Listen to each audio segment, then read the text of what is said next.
سورة الفجر مكية. بسم الله الرحمن الرحيم. والفجر وليال عشر والشفع والوتر والليل إذا يسر هل في ذلك قسم لذي حجر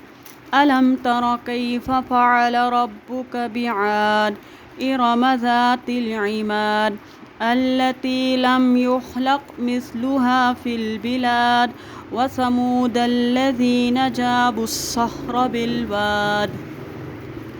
وفرعون ذي الأوتاد الذين طغوا في البلاد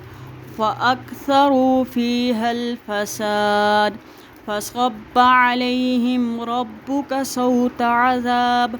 إن ربك لبالمرصاد فأما الإنسان إذا ما ابتلاه ربه فأكرمه ونعمه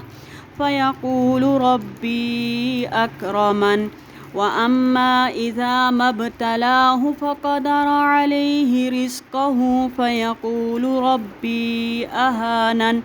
كلا بل لا تكرمون اليتيم ولا تحاضون على طعام المسكين وتأكلون التراث أكلا لما وتحبون المال حبا جما كلا إذا دكت الأرض دكا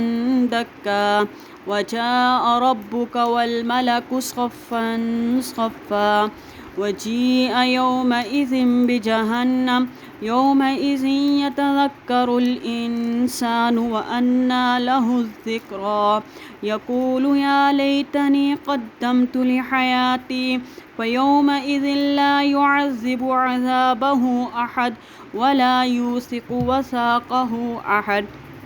يا أيتها النفس المطمئنة ارجعي إلى ربك راضية